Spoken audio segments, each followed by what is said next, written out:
Well, today it's annual meeting Sunday, as you all know. It's a day in the Episcopal Church when we look back at the year and sort of take stock on where we are. We sort of talk about our plans for the future. We do some business. And in a healthy congregation, it's a day of celebration. And I'm so blessed to say and so glad to say that I think this really is a healthy congregation. As I say in my report, and I won't repeat the whole thing, but in what I've written in the annual report, in the 2 months that I've been here getting to know this place, I have been so impressed by it and have grown really day by day in appreciating how blessed I am to be here with you. This is a place where God is truly present and where people really are grounded in that awareness. That deep spirituality comes through in our Sunday worship and in our Wednesday worship and really in everything that we do. There's also a very strong sense of community here, I think, which is evident not only as we gather to worship, but in the fellowship we share in the narthex before and after worship, and in our coffee hour, which has lived up to the promises that were made to me when I was considering this position. And there's also a great willingness to serve here. It's very touching how many people work so hard. I'm looking around at some of you, but really everybody contributes something. People work so hard in service to this community to keep it going, and also in service to the greater world. And there's a lot of room for more people to be involved. It's not like it's a closed group in any way, but the service that happens here is very touching. So I think we're in a really good place, and I'm really thankful that I'm here to celebrate this day with you. The annual meeting takes place traditionally on the Sunday that we call Good Shepherd Sunday. It's the fourth Sunday of Easter. And we read the 23rd Psalm. I know Jim is all ready to lead us in the King James Version, which we found in the prayer book, so that we won't have to keep stumbling over our words when we look at that unfamiliar translation. And we hear the gospel of the Good Shepherd, and it's all appropriate and it all fits together. And it's kind of works especially for annual meeting day, because I know that that image of Jesus as Good Shepherd is very important to the identity of this community. From the shepherd's crooks, which my sister took note of last year, to the sheep, the Lord is my shepherd. Our understanding that God is with us, that God is our comfort and our guide and our strength, that we have no reason to fear, that God leads us, all of those things are very important, I think, to the identity of this community. So when the vestry talked about moving annual meeting in order not to conflict with Mother's Day, a move which I supported, I think that's a good thing. I'm not sure how many others reacted like my first reaction was, well, that'll be interesting. What will the readings be for that day? Because that'll move us away from all of those Good Shepherd readings. And I even contemplated flipping the readings, which theoretically you don't do, but you might have a good reason for it. But I decided no, we would go in step with the rest of the Universal Church. And so my sermon preparation process involves, even though I try to take Monday off, the first thing I do Monday morning after I get coffee is I read the readings for the Sunday to come. And I might read a few commentaries. And I will read those readings again through the week and ponder not only like what is the message to all of God's people in this reading, but specifically what does God have to say to the church to Good Shepherd Church in this reading? What specifically is the message for us here now today? And when I opened the readings, well actually I had peeked before, but when I sat with the readings last Monday morning, I thought, you know, this is really a good message for us. This story of the travelers on the road to Emmaus I don't want to take us away from the Good Shepherd readings every year, but just for 1 year, it might be good to have our communal life sort of understood through this other reading. So it's one of my favorites.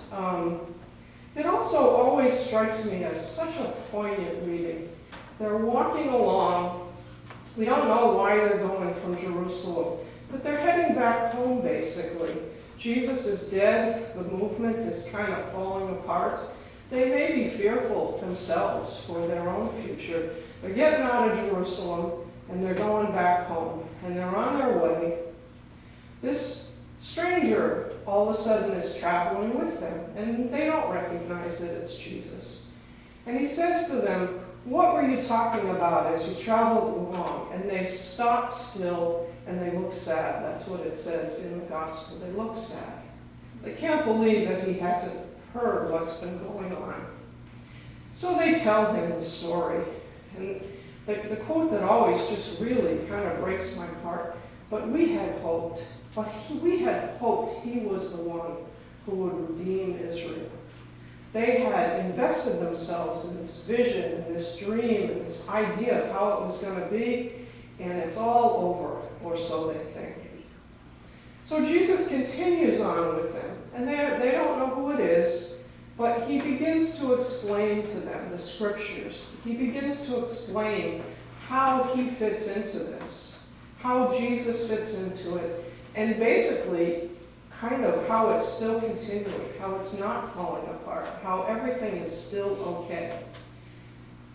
They welcome him to stay with them, and he does, and of course we know the punchline. He took bread and blessed it and broke it, and in the breaking of the bread they knew who it was. They recognized him.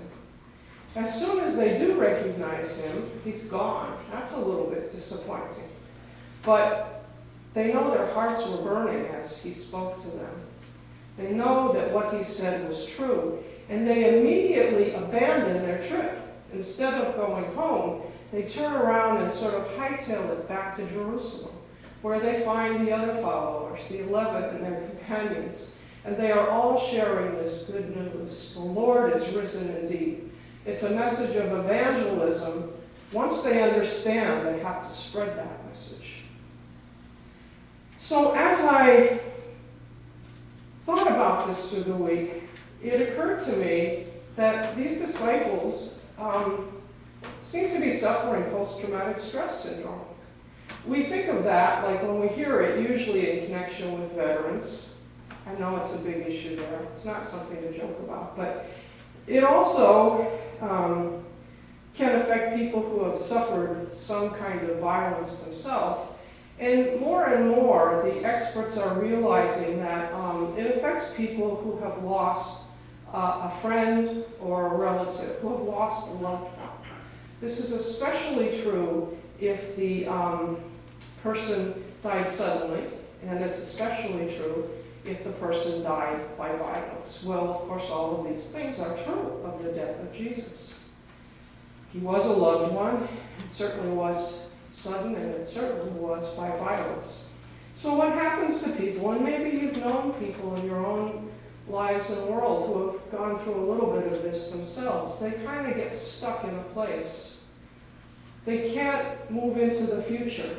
They're stuck in the past. They may replay over and over again the death, or they may replay over and over again the memories of that person, but they're kind of steeped in that grief, and they can't move on. They can't see the goodness of life. They can't see the joy in the future. I think that the disciples were sort of in that place, these two companions on the road, that they couldn't see the future. They couldn't see the future with hope.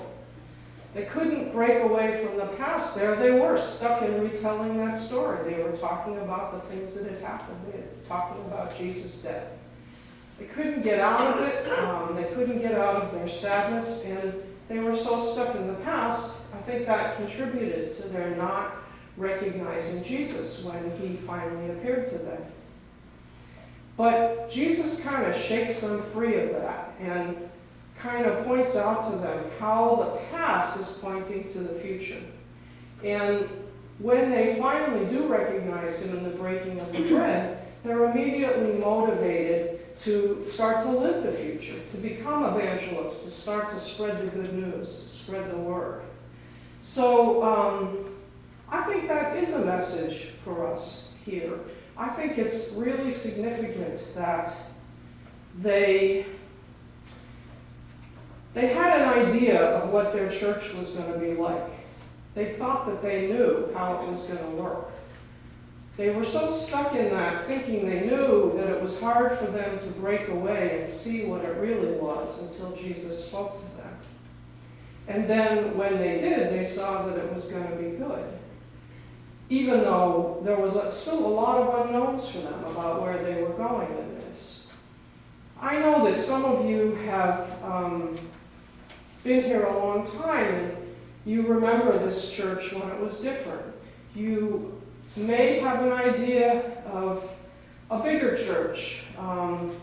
You may have an idea based on whatever your experience was when you came here of what the future of this church might be like. And the truth is that God is with us as Jesus was with them.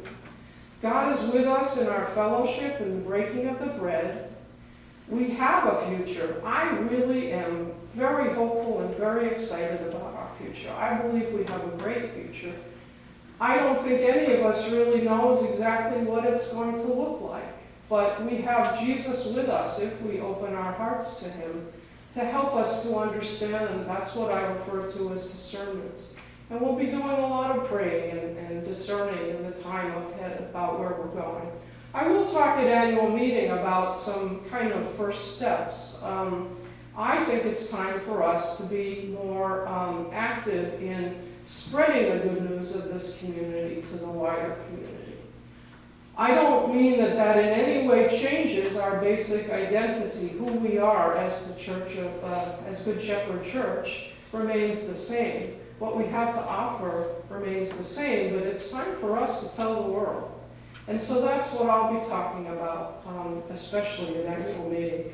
I will be asking you to pray with me. I will be asking you to work with me. I believe that Jesus is with us, that we celebrate that both in our sacramental breaking of bread and in our kind of ordinary fellowship type breaking of bread. I'm excited for the future. I want us all to be proud and ready to go out and tell the world the Lord and Good Shepherd Church are risen indeed. Amen.